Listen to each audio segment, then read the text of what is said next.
Story 1. The Lost Creek Wilderness Experience. In the summer of 2019, my friend and I decided to escape the hustle and bustle of city life for a day hike in the Lost Creek Wilderness of Pike National Forest, Colorado. We arrived at the parking area in the late afternoon, brimming with excitement for a short hike that we anticipated would take about 2 hours round trip. The trail ahead was mostly uphill, but we were ready for the challenge. About 20 minutes into our ascent, I spotted some trees bent at odd angles. I couldn't resist making a joke about Bigfoot, and my friend chuckled, but we brushed it off. As we neared the top, however, my friend began to struggle.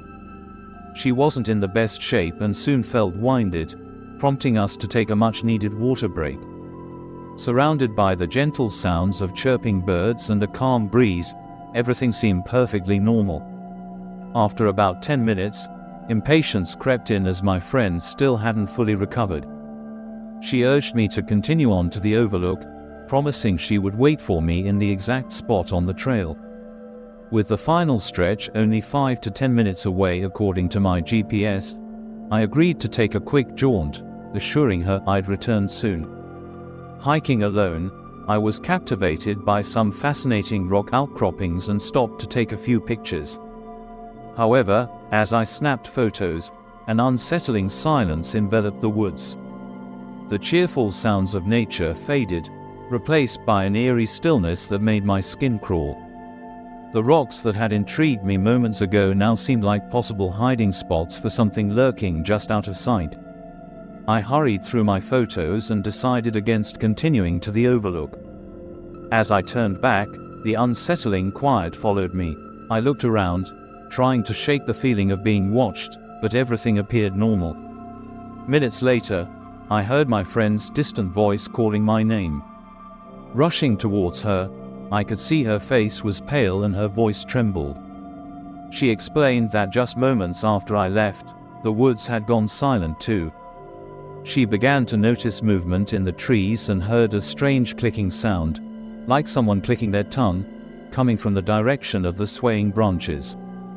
The movement appeared to be above the height of an average person, and she couldn't see what it was. Now, even though the woods were quiet again, the feeling of being watched lingered. We decided to book it down the trail to my car, skipping any further breaks. Just 5 minutes from the parking lot, the birds began singing again, and the normal forest sounds returned, but the memory of my friend's account haunted me. As we discussed her clicking noise, I recalled a story about a creature known for its eerie clicks, something rumored to cloak itself and mimic sounds, much like the monster in the movie Predator. Later, I wondered what we might have encountered that day. Had we come face to face with something supernatural? The experience has stuck with me, and I remain curious about the mysteries lurking in the Colorado woods. Story 2. The high school camping trip. This tale takes us back 10 years, to my senior year of high school in rural South Carolina. My friends and I frequently camped on weekends, embracing nature whenever the weather allowed. One particular trip led us to a family hunting property deep within a nameless national forest, a place none of us had visited before. Excitedly, we drove down winding dirt roads to a small clearing where we set up camp. As we pitched our tents, we chatted and laughed, feeling the thrill of adventure. I set up my hammock, eager to spend the night under the stars. After our campsite was ready, we spent the day exploring trails, soaking in the beauty of the woods. We were having a great time, even Craig, who usually needed coaxing to join us on these trips. As evening descended, Michael, the owner of the land, suggested we play manhunt once it was dark. All of us were on board. After all, who didn't love tracking friends down in the woods at night? Once darkness enveloped the forest, Craig, Randy, and I ventured into the trees to hide while Michael and Chris remained behind, waiting to seek us out. After about 45 minutes of waiting, we grew bored and decided to make a few noises to guide the others toward us. As they approached, I took off down a trail illuminated only by moonlight, eventually reaching a crossroads. I found a thick patch of brush to conceal myself and settled in to wait. Just 5 minutes into my hiding spot, I felt a chill run down my spine. The woods had fallen silent, no insects, no frogs, no birds. Only my heartbeat echoed in my ears, along with an instinctual voice urging me to leave. The primal urge overcame any desire to stay, and I sprinted back down the trail toward my friends, relieved to find them all together. As we made our way back to camp, we took a scenic route, enjoying the sounds of the forest returning to life. We reached the crossroads where I had hidden earlier. Craig and I walked side by side, discussing the game when he suddenly shone his flashlight down the left trail. To our shock, the beam caught the silhouette of a person half stepping onto the path from the woods. It was a perfect outline, gray and undefined. We paused, sharing a wide-eyed glance, and instinctively took a step back. When Craig shined the light again, nothing was there. We quickly relayed what we'd seen to the others, but they dismissed our experience as a joke. Craig, however, corroborated my sighting, confirming the outline we had both seen. That night, despite the skepticism, everyone ended up sleeping in their cars, while I lay in my open hammock, nervous and exposed under the stars. Thankfully, I awoke the next morning unscathed. Discussing our experience later, Craig and I realized that, strangely, we hadn't felt fear when we saw the silhouette. Yet, the earlier unsettling feeling in the woods still lingered. Ultimately, that camping trip became a defining moment for us both. We never returned to that spot, but the memory of that encounter remained vivid, forever changing our perspectives on the unknown. Story 3, the Adara encounter. 5 years ago, I embarked on a solo backpacking trip in the Adara, New York. I hiked about 10 miles to reach a remote lean-to near a tranquil pond, planning to spend a couple of nights enjoying the peace of the surrounding woods. The first day was perfect. I sat by the campfire, listening to loons call across the water, feeling a deep sense of contentment as I settled into my sleeping bag. However, as night deepened, my peaceful slumber was shattered by a loud crash in the underbrush. Groggy, I initially thought it might be a deer or perhaps a bear, both common in the area. But as I listened more closely, I realized the sound came from something distinctly bipedal. The footsteps grew nearer, stopping just outside the open front of my shelter. Suddenly, I became acutely aware of my vulnerability, alone in the backcountry, miles from civilization. Holding my breath, I hoped whatever it was wouldn't discover me. For a brief moment, there was silence, and then a low growl resonated from the darkness. It was a sound unlike anything I had ever heard, not quite bear, not quite human, but something disturbingly in between. Panic surged through me as I fumbled for my headlamp. Just as I switched it on and directed the beam toward the entrance, the creature took off, bounding away through the woods with unnatural speed, snapping branches and crunching leaves beneath its feet. I sat up, wide awake, clinging to my knife like a lifeline, adrenaline coursing through my veins until dawn finally broke. Once the sun rose, I packed my gear in a hurry, jumping at every sound around me.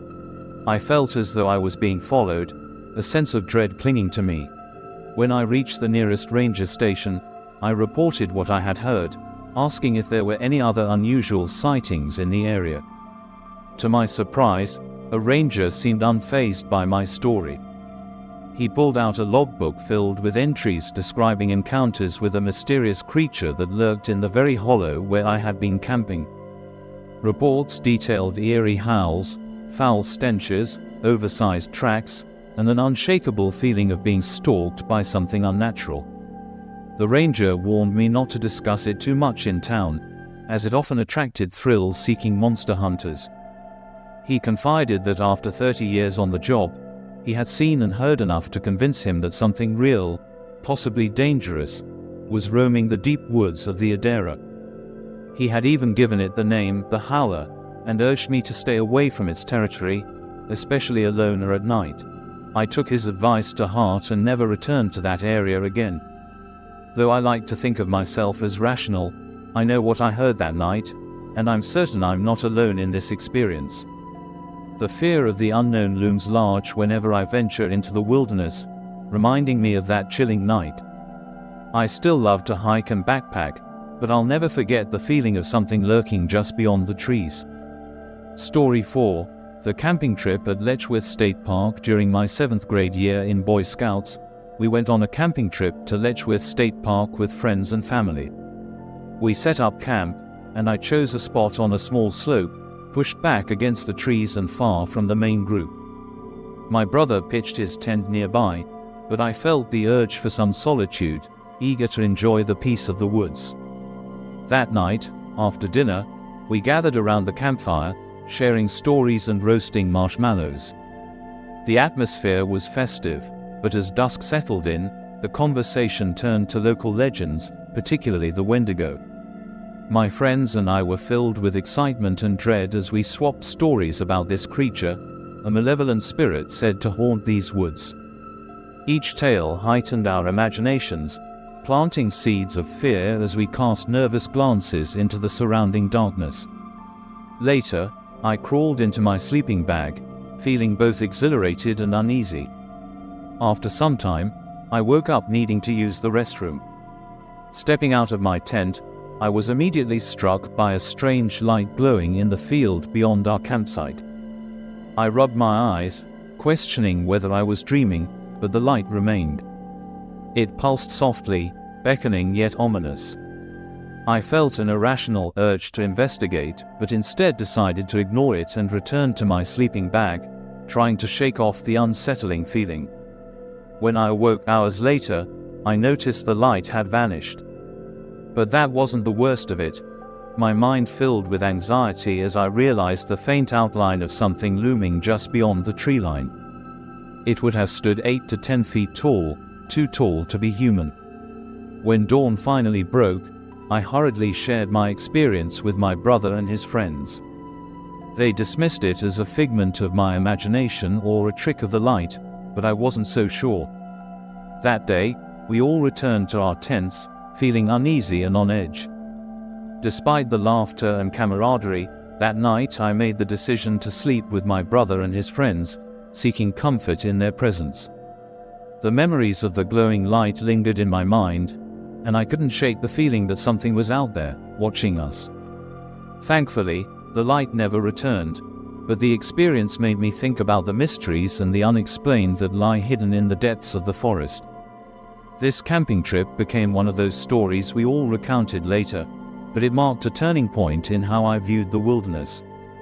While I love nature, that experience taught me to respect its secrets and the uncanny feelings it can evoke. Now, when I hike or camp, I can't help but be mindful of what might be lurking just beyond my sight.